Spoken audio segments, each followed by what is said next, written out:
On n'avait jamais vu les notaires dans un tel état. Tous réunis pour lutter contre ce qu'ils estiment être un enterrement de première classe de leur profession. La grande armée du notariat s'est levée tout entière depuis de longues années. Mais qu'est-ce qui a mis cette profession de notable, d'ordinaire si discrète, dans la rue? C'est que récemment, l'Inspection générale des finances a préconisé une révision de leurs tarifs, jugés trop élevés. Notamment ces fameux frais de notaire, une dépense très sensible quand on achète son logement. Il serait même question de faire baisser leurs tarifs de 20%. Alors les notaires sont-ils des nantis? Des privilégiés? Nous font-ils payer trop cher leurs services?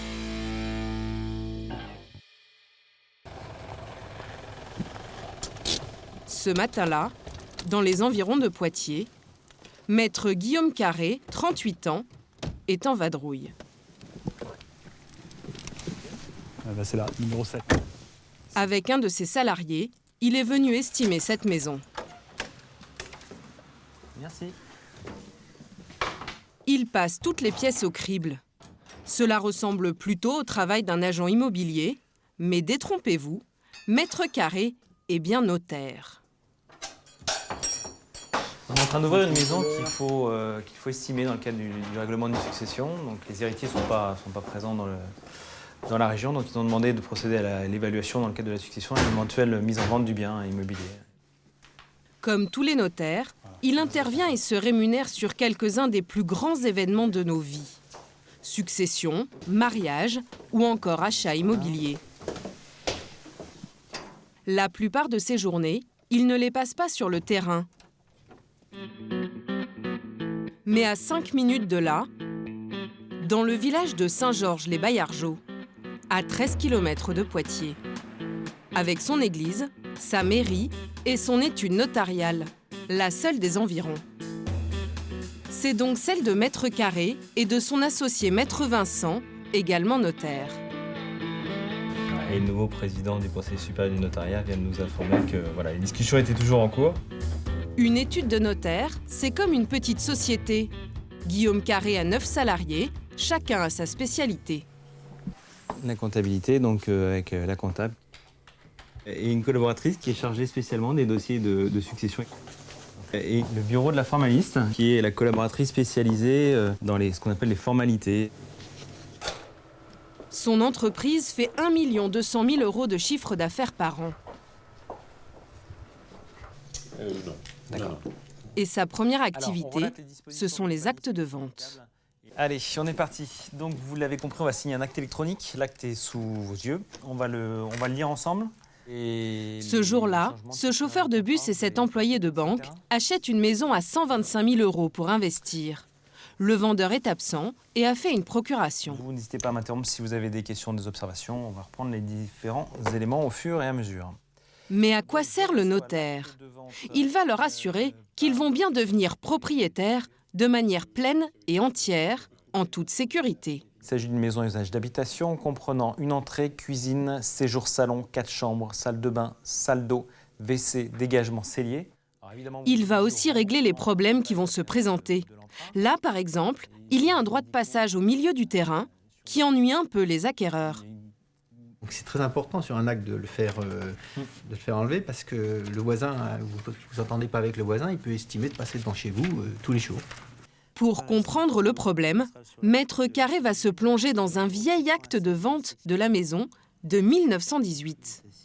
Après relecture, le notaire tranche, ce droit de passage n'est en fait pas sur leur parcelle. Résultat, on enlève la clause. Parce qu'en fait, ça ne concerne pas le terrain qu'on vend aujourd'hui. Avec lui, les deux acquéreurs ont la garantie que leur achat ne sera pas contesté. Mais à quel prix? Le notaire n'est pas libre de fixer ses tarifs. C'est le gouvernement qui les établit par décret. Donc, sur un prix d'acquisition de 125 000 €, il faut rajouter environ 10 650 € à la fois de frais d'acquisition, d'accord, mais à la fois de frais de garantie.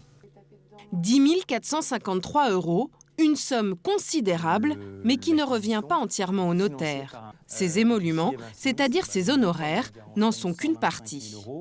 Les émoluments d'actes revenant au notaire, alors, frais d'acte, de rédaction d'actes plus les frais de garantie, on est à 3 220 €. En fait, il n'y a qu'un tiers de ces fameux frais de notaire qui iront vraiment à l'étude. Les 2 tiers restants vont dans les caisses de l'État. Les frais de notaire sont proportionnels au coût de la maison. En plus du prix de vente, vous ajouterez donc en général 5,7% du montant de la vente pour les impôts et 2,1% du montant pour le notaire. Et on trouve toujours que c'est cher, mais il faut quand même qu'on ait la sécurité avec un notaire. C'est beaucoup de sécurité à ce niveau-là, hein. Nous, on ne connaît pas toutes les finesses d'un contrat. En passant par le notaire, donc moi je pense que c'est justifié. Chez Maître Carré, on est très high-tech. La signature se fait sur une tablette numérique. Et moi, effectivement, je ne signe pas, puisque ma signature est déjà intégrée. Bravo, messieurs. Merci. Bon, c'est pas votre première acquisition. Non. Mais ça fait toujours quand même quelque chose. Mais alors, ce service facturé 3 220 € vaut-il vraiment ce prix-là? Avant la signature, quel travail de préparation a fourni Maître Carré? L'essentiel a été fait par cette employée, une clerc qui a fait 4 ans d'études. Payée 2 400 € net par mois. Elle a dû réunir de nombreux documents. Il y a d'abord l'état hypothécaire, donc du chef du vendeur. Ensuite, les états civils, c'est-à-dire l'extrait d'acte de naissance et de mariage de tout vendeur et acquéreur.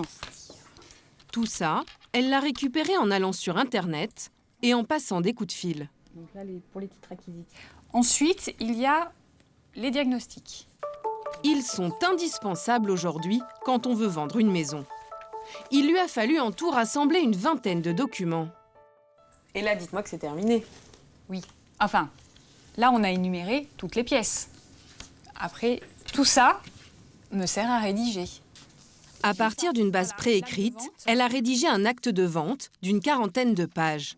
Au total, elle aura passé 9 heures sur ce dossier. Puis une de ses collègues s'est chargée en une demi-heure d'encaisser le montant de la vente et de payer le vendeur.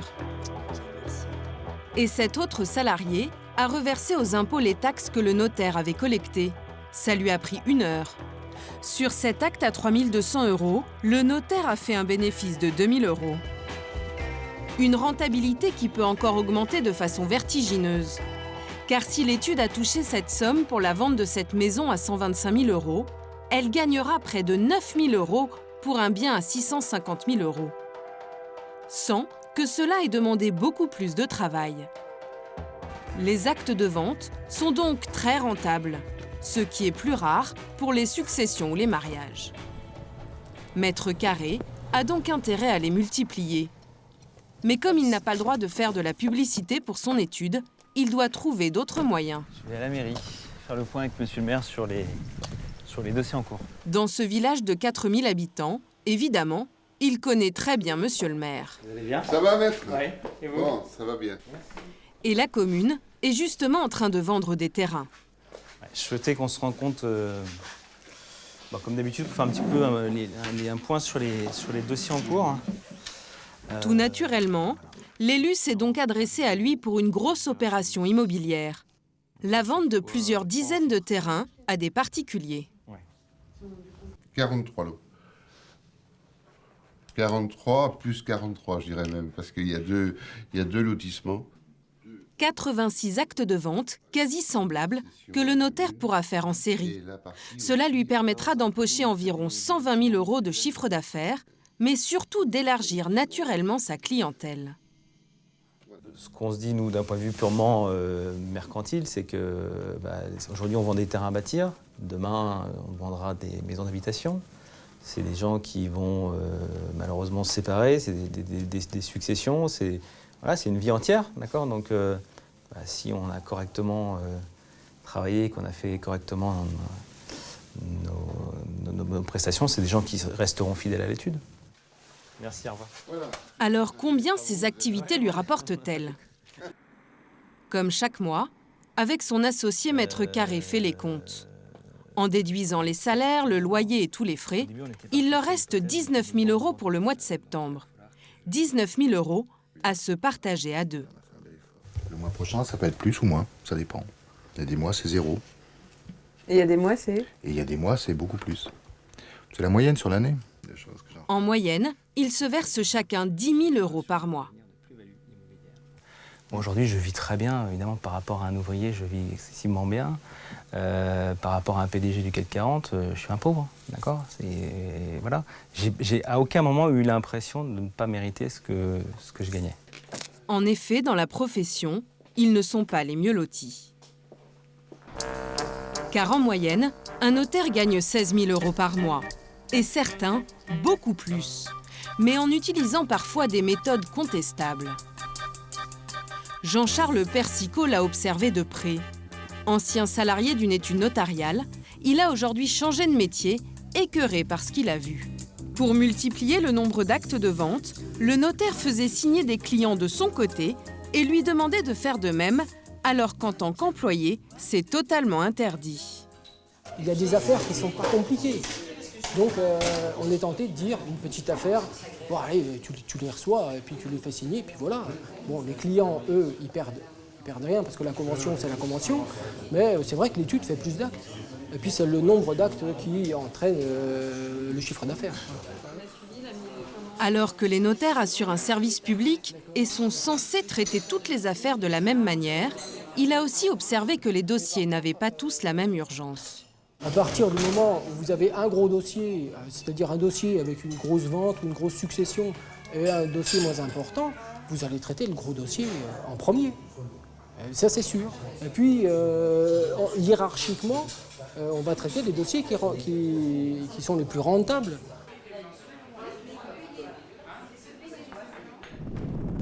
Alors, comment rentre-t-on dans cette profession que certains considèrent en or ? À Saint-Georges-les-Baillargeaux, comment Guillaume Carré s'y est-il pris ?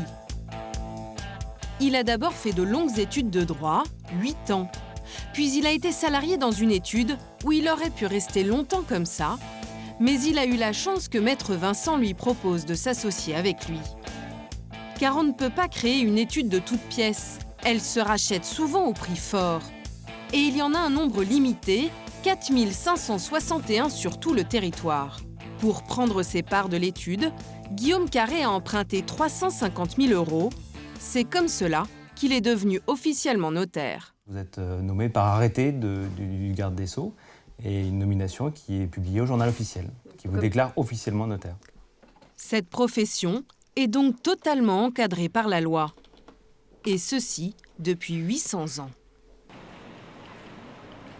Aux Archives nationales, à Paris, les rayonnages sont remplis par 22 km de dossiers. Des écrits de notaires que conserve précieusement Marie-Françoise Limon-Bonnet. La profession a été créée au XIIIe siècle pour sécuriser les transactions entre particuliers.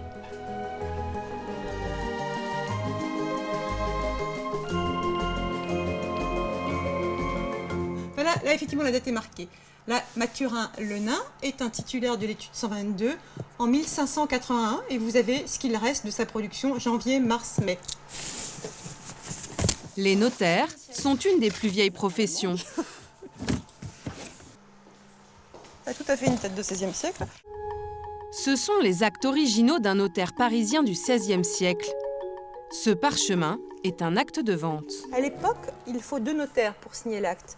Donc il y a un dénommé Rossignol et le fameux Lenain, qui est le titulaire de ce minutier, qui ont signé. À la fin, encore aujourd'hui, les notaires signent les derniers. En échange de ces services et de la collecte des impôts, les notaires obtiennent certains monopoles, dont les actes de vente. Une situation confirmée par Napoléon dans cette loi. En voici l'original, signé de sa main en 1803.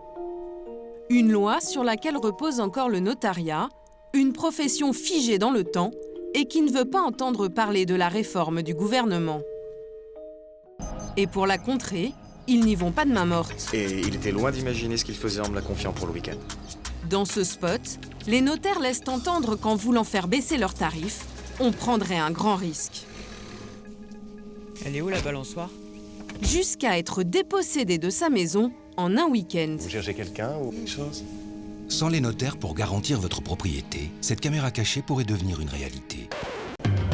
Mais il ne s'arrête pas là. À l'Assemblée nationale, en ce moment, Cécile Untermeyer a fort à faire avec les notaires de France. Elle préside la mission parlementaire qui examine la question. Et ce jour-là, elle entend le ministre de l'économie, Emmanuel Macron, venu défendre sa réforme. Je veux ici être clair, l'ambition de cette réforme, ça n'est pas de pointer du doigt certaines professions, de baisser leurs revenus parce que ça nous soulagerait ou qu'on pense que l'économie marcherait mieux parce que certains revenus sont trop hauts en soi. Mais ce n'est pas dans cette salle que les notaires livrent bataille. À quelques pas d'ici, dans son bureau, la députée croule sous les sollicitations.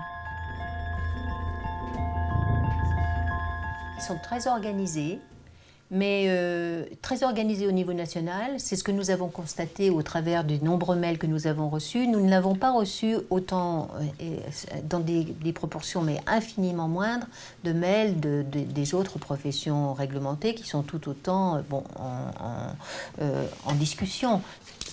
Elle a reçu en moins de 2 mois plus de 500 mails de notaires refusant la réforme. Des mails très véhéments. J'ai le sentiment d'une immense incompréhension et d'une trahison de la part de l'État français. Et les arguments sont toujours les mêmes. Quand on en a lu un, puis qu'on s'aperçoit derrière qu'il y en a 50 pareils, on passe au 51e, c'est tout. Mais c'est intéressant. Car les 9600 notaires de France se sont coordonnés. Un kit de mobilisation a été établi par leur organisation avec des éléments de langage. Parmi les premiers arguments pour contrer la réforme, s'attaquer aux notaires, c'est mettre à mal la sécurité juridique en France. Il faut aussi relayer qu'il est irresponsable de remettre en cause une institution républicaine qui fonctionne. Autre point qui doit faire mouche, le notariat français est un modèle qui marche et qui s'exporte, notamment en Chine. Et vous allez voir comment ces propos sont repris en chœur. Le week-end suivant, loin de Paris, dans sa permanence de Saône-et-Loire, Madame Untermeyer reçoit des notaires. Et une nouvelle fois, il lui explique pourquoi il ne faut pas faire cette réforme. Ce que je crains, c'est qu'on remette en cause une institution qui fonctionne très bien et qui est copiée d'ailleurs dans le monde entier. Il faut quand même penser que la Chine vient de mettre en place, depuis 2005, un système sur le modèle du notariat français. Un travail de lobbying qui a été fait aux 4 coins de la France. Allez, au revoir maître, merci beaucoup. Alors faire baisser les tarifs des notaires serait-il vraiment un coup dur pour la profession? Mes amitiés à votre maman. Et les clients, y trouveraient-ils leur compte? Nous sommes à Esposende, au nord du Portugal. Dans ce pays, le système juridique est proche du nôtre. Ici, une réforme de la profession a été faite il y a 6 ans. Francisca Castro, une notaire franco-portugaise, a connu l'avant et l'après. Elle n'a pas racheté son étude, mais passé un concours pour pouvoir s'installer. Bom dia, bom dia. Autre différence avec la France, dès l'entrée, les tarifs sont affichés. Et pour un Français, ils sont à peine croyables. Si le bien immobilier coûte entre 25 et 125 000 euros, les honoraires du notaire seront de 132 euros hors taxes. En fait, le pays a libéralisé certains tarifs des notaires, notamment ceux de l'immobilier. Alors, quelles conséquences pour Maître Castro? Ce matin, elle va faire signer l'acte de vente d'une maison à 78 000 euros. Les vendeurs, des agents immobiliers qui représentent leurs clients, sont ces 2 messieurs en cravate. Les acheteurs, ce couple de retraités. Et tout va aller très vite. Correspondente a uma habitação Il s'agit d'une habitation au rez-de-chaussée, orientée est-ouest, dans un immeuble de ville en copropriété, situé à Outeiro de Baixo. Comme en France, la notaire va lire en entier l'acte de vente, puis remettre les documents obligatoires, mais il y en a beaucoup moins que chez nous. Au total, pour effectuer cet acte, il aura fallu 2 heures à Maître Castro, contre 15 en France. Car toutes les étapes sont simplifiées, mais ces honoraires aussi sont très légers. Pour une vente de 78 000 €, c'est 196,47 €, comme on avait vu tout à l'heure, plus la valeur de la TVA, donc ça fait 241,67 €. Ça, c'est pour l'étude. Pour l'étude. Auquel il faut ajouter 1 600 € pour l'État. Et en France 10 fois plus. Je ne vais pas être méchante, mais sur 78 000 €, oui, dans les 3 000 € pour le notaire. Au Portugal, l'acte de vente établi par un notaire donne pourtant les mêmes garanties aux acheteurs que celui d'un notaire français. Donc là, c'est bon, alors c'est acheté. Oui, ça, c'est acheté. Un acte authentique près de 10 fois moins cher. Le client, évidemment, y trouve son compte. Bien sûr, j'aimerais payer moins. Mais voilà, c'est comme ça. C'est un tarif normal. En revanche, avec la libéralisation, Maître Castro, elle, a vu fondre sa rémunération. On avait un salaire à peu près dans les 10 000 € à peu près. Là, on est à peu près à la moitié. C'est-à-dire 5 000 € par mois. Cela est dû à la baisse des tarifs et à la chute des ventes dans l'immobilier. Autre conséquence, avec ces tarifs libres, il y a plus de concurrence entre notaires. Pour garder ses clients, elle doit les soigner comme une commerçante. Exemple, avec cette famille qui vient de perdre un proche. Elles sont venues pour faire l'ouverture du testament, donc avec un certificat de décès. Pour ouvrir la succession, elle doit dresser la liste de tous les héritiers, ce qu'elle fera avec eux dès cet après-midi. En France, il aurait fallu attendre de longues semaines. Ce ne serait pas dans la même journée, ça sûr, au moins un mois. Au moins un mois. C'est une grosse différence? Oui. Énorme. Et pourquoi? Je pense que nous, on a une nécessité énorme de satisfaire nos clients. Donc ça, c'est aussi la libéralisation et la concurrence qui fait ça aussi. Les notaires français travailleront-ils bientôt comme Maître Castro? Nous serons fixés dans quelques semaines.